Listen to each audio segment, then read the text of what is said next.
This is Chapter 8, Communication Climate, the Foundation of Personal Relationships.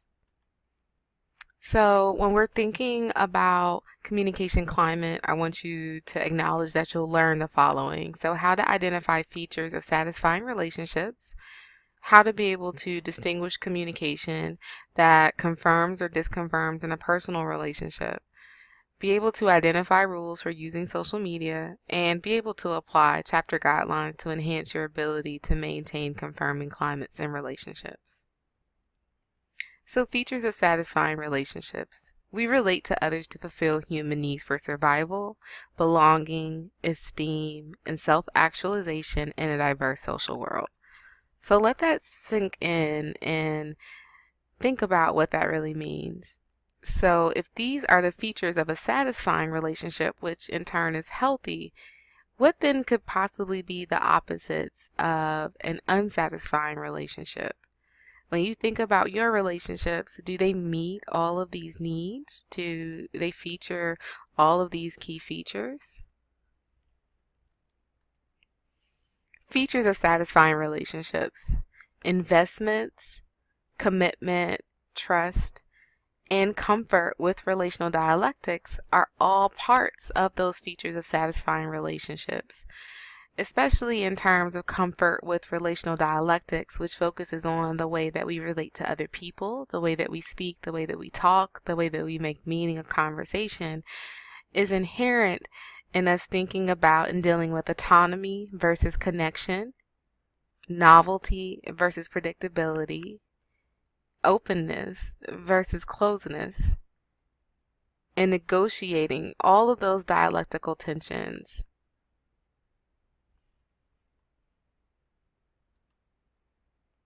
So when we think about our relationships for satisfying relationships and communication climates, we operate in confirming and disconfirming climates. So as you can see from the image, a confirming climate is happy, it's sunny, it's nice and bright. A mixed climate is a cycling climate, and we most often find ourselves here. So there's a sun, but it's being overshadowed by the cloud. And then a disconfirming climate is when it rains and it pours and it's cloudy and you can't see any light.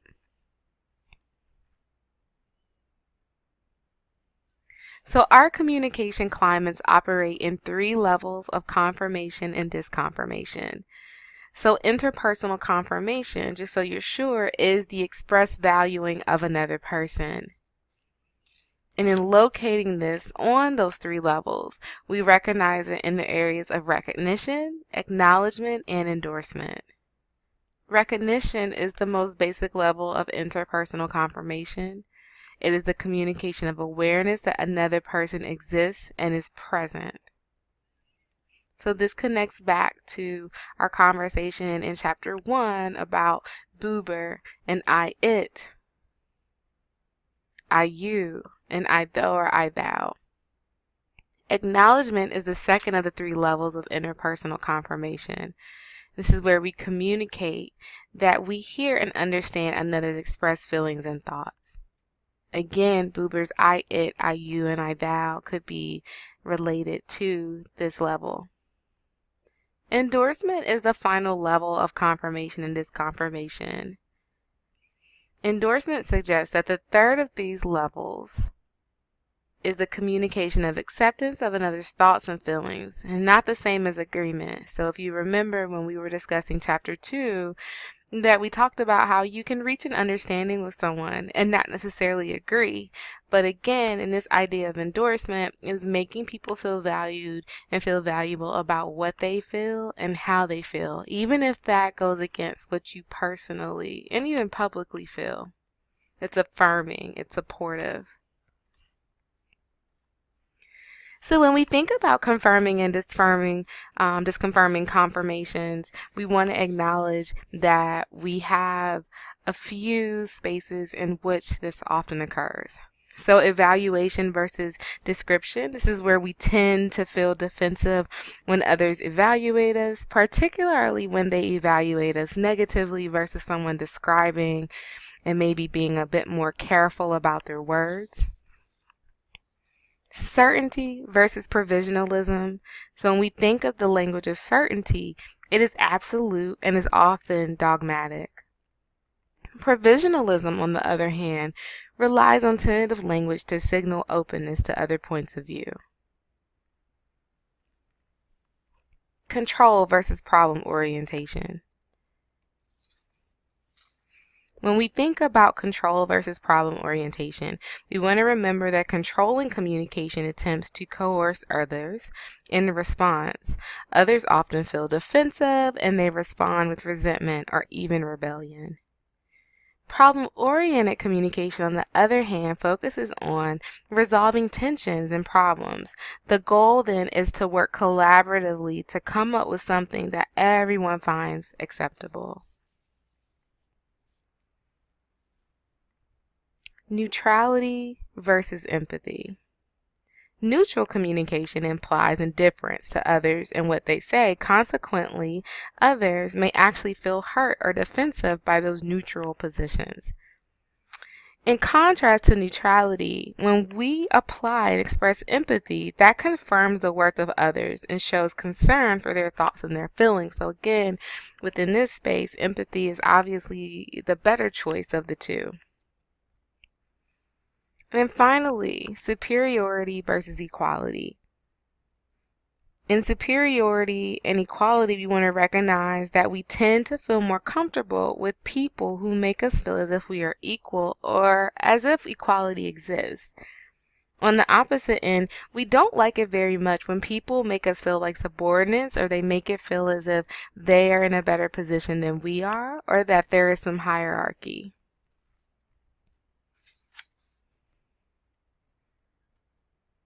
So our guidelines for creating and sustaining confirming climates follows.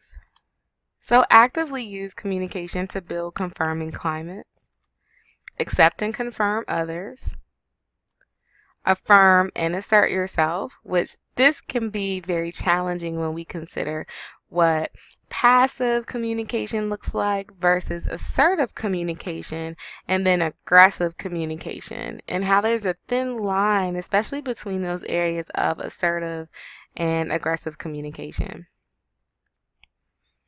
And then you want to make sure that you respect and diversify yourself in your relationships, but also respect diversity in your relationships too.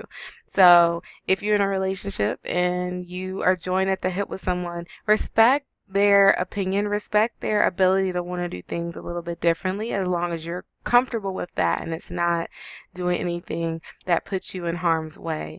And also be able to acknowledge that all relationships, platonic, sexual,